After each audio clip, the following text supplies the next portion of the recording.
오늘 주제는 성명학이에요. 예를 들면 성명학이라는 게 얼마나 중요한지에 대해서 아세요?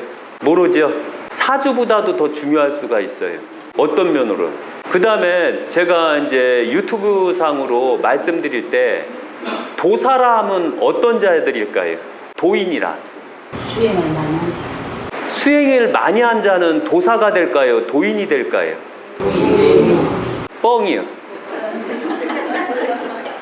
절대적으로 수행을 많이 한 자는 도사도 될 수 없고 도인도 될 수 없어요. 왜 그럴까요? 이제 칠판을 통해서 이렇게요. 첫째가 가장 기본이 뭐냐면 도인, 도사. 여기서 봤을 때 과연 우리가 알고 있는 도사들, 수행자, 공부를 많이 한다고 해서 도인이 될 수 있을까요? 그 다음에 도인과 도사의 차이는 무엇인가요? 이미 제 유튜브에 다 나왔거든요. 도사와 도인에 대한 차이점, 그 다음에 수행자가 있어요. 이렇게 기본적으로 이렇게 세 분류로 나눠요. 그리고 여기서부터 이제 달라지기 시작해요. 여기서부터 불교하고 유교가 달라지기 시작하는 게 바로 유교권은 도사예요. 유교계. 그런데 여기서부터 달라지는 게 나한이에요. 불교권은 불교. 도교하고 유교권은 도사로 같이 들어가요. 그런데 유교에서는 다시 만들어낸 게 뭐냐면 유교에서 도사를 나눈 게 뭘까요? 이거 알아맞혀도 염주 하나들이죠. 힌트는 조선시대. 유교에서는 조선시대 때 유교에서 도사를 유교에서는 또 새로 나눠버렸어요. 유교는 분화시키고 끊임없이 분화시키는 종교거든요. 왜? 그게 옳을 때까지, 그게 맞을 때까지. 그런데 다른 종교들은 이념법으로 넘어가 버려요. 그걸 끊임없이 맞출 생각을 안 하고 그냥 이념법으로 넘어가다 보니까 나중에 도에서 단점이 생기기 시작했어요. 그래서 어떤 도사들도 저한테 대적을 못해요. 왜일까요? 그들은 틀 안에서 움직였기 때문에 그래요. 그런데 저는 스승이 없었기 때문에 자유자재로 움직였던 거예요. 저는 스승이 없었기 때문에 모든 걸 제 멋대로 만들어낼 수가 있어요. 그런데 언젠가서부터는 제가 제 멋대로 만들어낼지라도 이게 함부로 만들어내면 안 된다라는 걸 깨우치게 됐어요. 그 다음부터 모든 것을 확인하고 또 정립하는 방법으로 만들어냈던 거예요. 그때가 바로 제가 고행할 때 만들어냈거든요. 여기서 조선이라는 것을 만들어냈기 때문에 바로 선비요. 조선시대 때 도사들은 다 이 선비를 바로 도사라고 그래요. 선비와 도사는 같아요. 예를 들면 선비들이 책상 물림에 의해서 공부를 많이 하는 걸로 착각하는 분들이 계셔요. 그런데 옛날 선비들은 허벅지가 엄청 두꺼웠어요. 왠지 아세요? 앉아서 붕 떠도 3m를 떠버렸어요. 그 대표적인 사례가 바로 이순신 장군 아시죠? 그분 엄청 가난했죠. 공부를 하면서 밭을 읽었죠. 그런데 그는 어떻게 무술을 했을까요? 우리가 이렇게 착각을 하고 있다는 점이에요. 도사와 수행자의 차이점은 열심히 남의 거를 공부하는 자가 수행자예요. 내 이론이 없어요. 오직 남의 이론만 갖고 있어요. 그리고 수행을 하면서 내가 깨우쳤다고 하는 사람들 보면 당신 이론 있습니까? 물어보세요. 그런데 당신 이론이 없으면 그것은 바로 수행자에 불과한 거예요. 왜 그렇죠? 내 게 아니잖아요. 깨우침이라는 건 내 거를 만들어내는 거예요. 수행 속에서. 그 다음에 도인은 무엇인가요? 그러면 도인은 수행 속에서 익혔던 것을 고행 속에서 고행자라는 뜻이에요. 앞으로 스님들이 저 때문에 엄청나게 깨지게 될 거예요. 왜 깨지는 줄 아세요? 1995년 전까지만 해도 스님들이 탁발을 했어요. 그때 바로 그 탁발을 한 게 바로 고행이었거든요. 수행을 끝마친 다음에 고행을 통해서 이 수행했을 때 공부했던 것을 쉬운 예로 공부라고 할게요. 공부했던 것을 육체로 익히는 단계, 이것은 바로 생각의 단계예요. 생각. 수행은 생각의 단계예요. 그 다음에 이것은 육신의 단계예요. 이렇게 정립하면 쉽죠. 그런데 더 재밌는 건 뭐냐면 우리 스스로가 이걸 몰랐기 때문에 여태까지 도인이라는 것들한테 속았던 거고 승려들한테 엄청나게 속았던 거예요. 제가 말씀드리는데 막 유튜브에 보면 네가 신이냐, 네가 뭔데 이지랄하고 있어요. 유튜브에 댓글 다는 거 보니까. 그런데 제가 말씀 항시 드려요. 저는 유교에서는 공자예요. 왜? 공자 후손이니까요.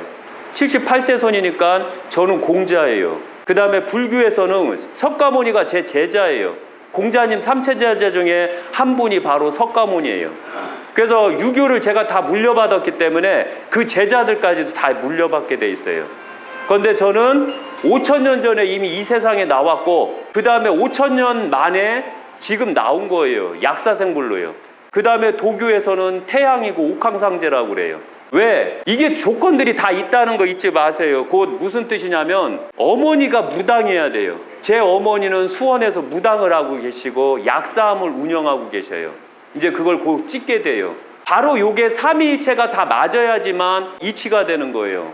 그런데 저 같은 경우는 생각을 15년 동안 했어요. 수행을 15년 동안 하고 남의 이치를 딸딸딸 외웠던 게 바로 15년 동안 익혔고 그 다음에 육신을 16년 반 동안 해버렸어요. 이 과정에서는 아직 도인 단계밖에 안 됐어요. 왜? 내가 하나를 깨우치게 되면 비기가 하나가 있어야 되거든요. 아까도 말씀드렸지만 수행자와 도인, 도사의 차이점에 대해서 제가 물었죠. 곧 비기를 갖고 있어야 돼. 비기가 뭘까요? 결정체를 말하는 거예요. 내가 산에 올라가 보면 그 산 정상에서 평정하는 단계를 봐야지만 내가 모든 자에게 산 정상에서 평정했던 것을 자신 있게 말할 수가 있거든요. 그런데 산에 안 갔다 온 자들이 오히려 더 산에 갔다 온 자들보다 더 현란하게 말하고 있어요. 그 대표적인 게 뭐냐면 군대에서 현역 갔다 온 사람하고 방위 갔다 온 사람하고 대화를 하잖아요. 그럼 누가 더 대화를 잘할까요? 그리고 특공대 나왔다던가 해병대 나온 사람들은 군대 얘기를 잘 안 해요. 힘들수록. 군대 경험을 제대로 안 한 사람이 더 큰 소리를 치는 거예요. 바로 산 정상에 갔다 온 사람은 큰 소리를 안 쳐요. 그런데 산 정상을 안 갔다 온 사람들은 큰 소리를 더 치는 거예요. 꼭 갔다 오냐. 쉬운 얘기로 서울 갔다 온 사람하고 서울 안 갔다 온 사람하고 싸우면 누가 이길까요? 서울 안 갔다 온 사람은 환상으로 서울을 만들어내는데 서울에 산 사람들은 환상이 없어요. 왜? 내 눈앞으로 봤으니까. 그게 바로 서울에 산 사람들은 비기를 갖고 있어요. 그런데 서울에 산 사람은 재밌는 게 뭐냐면 촌사람이 서울에 가면 와 이러거든요. 건물 높은 거 봐 이래요. 제가 맨 처음에 서울 갔을 때 63빌딩을 보고 와 이랬거든요. 그런데 서울에 살았던 분들은 63빌딩을 봐도 와 안 해요. 그냥 그래. 그런데 시골에서 올라온 사람은 깨우친 거예요.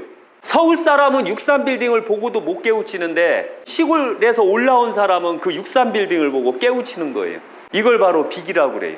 그러니까 내 조건이 어디 있느냐에 따라서 비기는 만들어지고 더 커질 수도 있고 작아질 수도 있고 그 비기가 바로 하찮을 수가 있어요. 예를 들면 옛날에 축지법 아시죠? 이건 도사들만 했죠. 그런데 요새는 어떤가요? 나도 하고 너도 하고 여기 오신 분 오늘 다 축지법으로 오셨죠? 뭐 타고 오셨나요? 그게 바로 축지법이에요. 우리가 축지법을 일상생활을 한 다음부터는 그 다음부터는 축지법이라는 걸 중요성을 잃어버려요. 앞으로 시대가 변하면 변할수록 계속 끊임없이 돈은 깨질 거예요. 예언했던 게 맞으면 안 깨지는데 예언했던 게 안 맞으면 다 깨져버려요. 앞으로 시대가 그래요.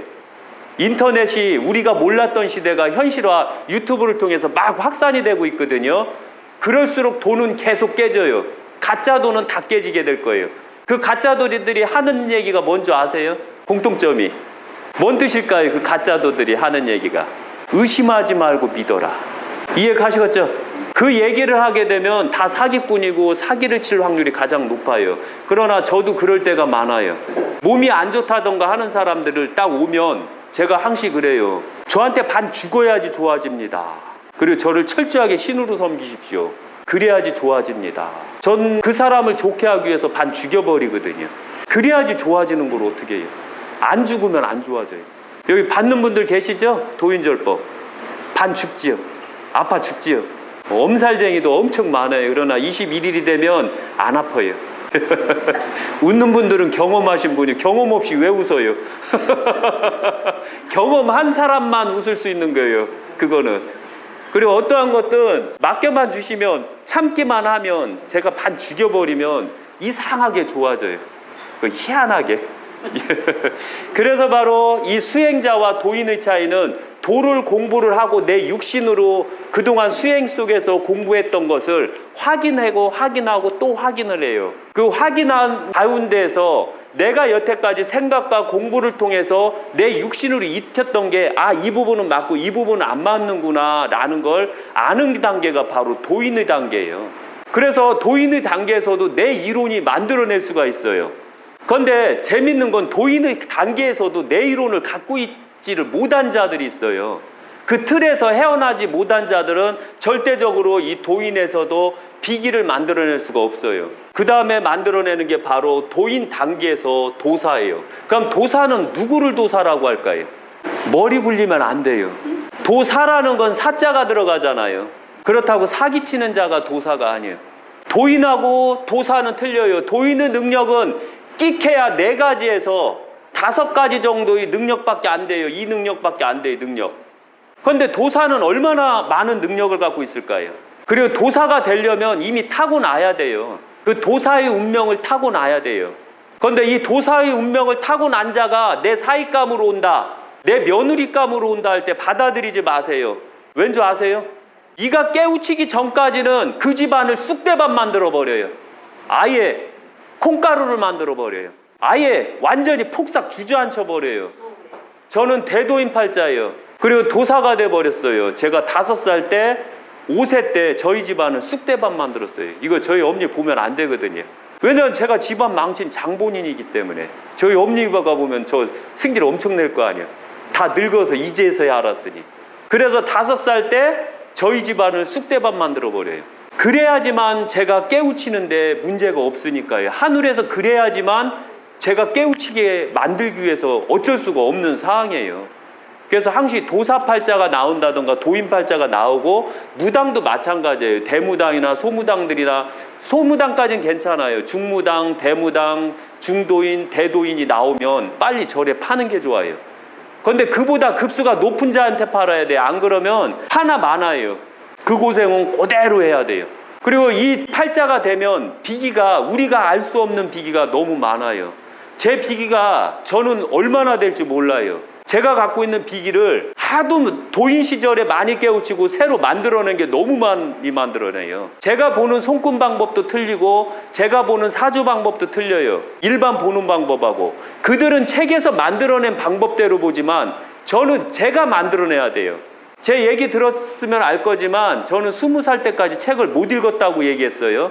그리고 군대 가서 겨우 책을 조금씩 읽었어요.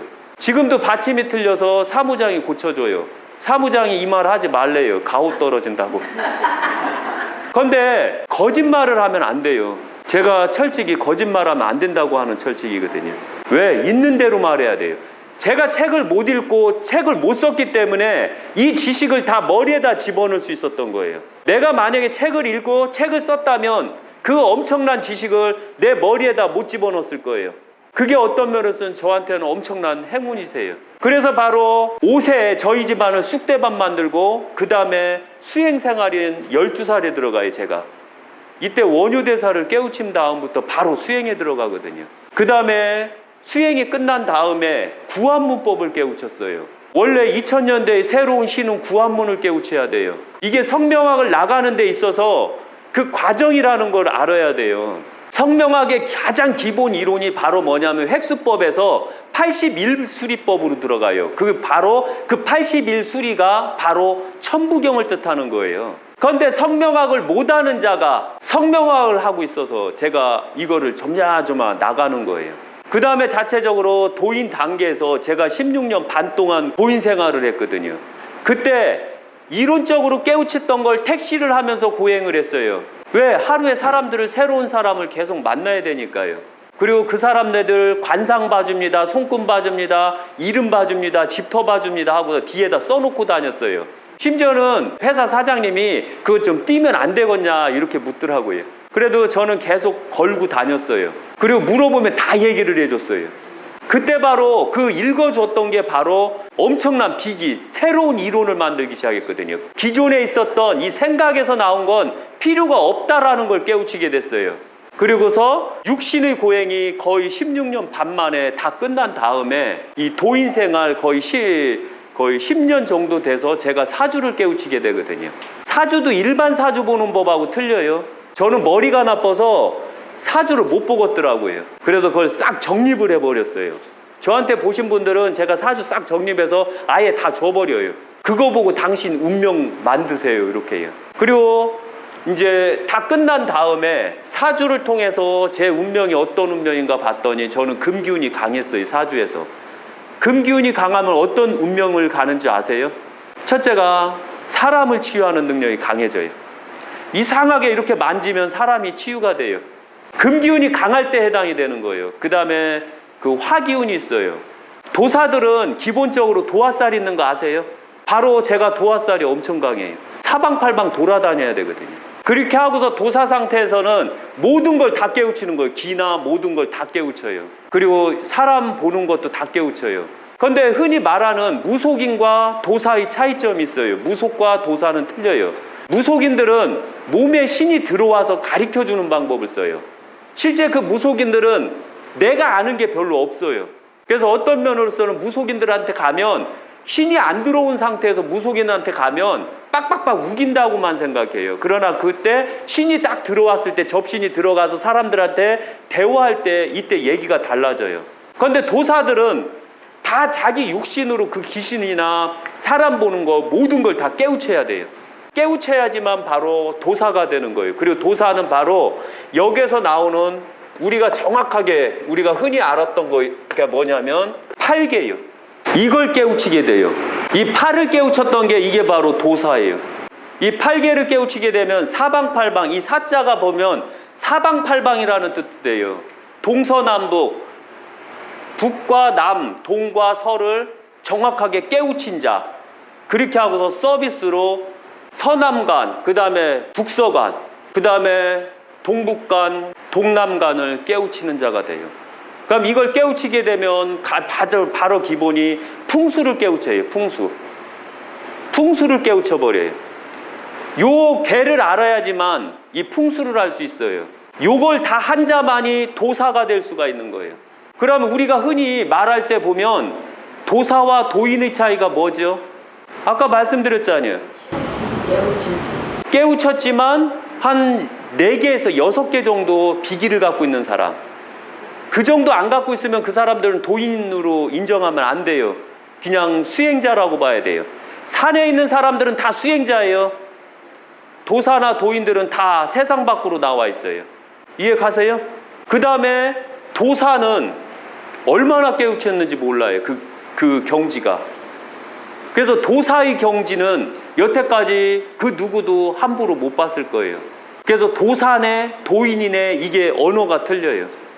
이렇게 세상 보는 공부를 다 끝마치게 되면 이때 도사들은 다 정립을 해요. 저 또한 마찬가지로 이 이치를 다 정립을 해버렸거든요. 정립을 해서 어떻게 하면 세상을 더 정확하게 볼까? 그 다음에 서열을 정해요.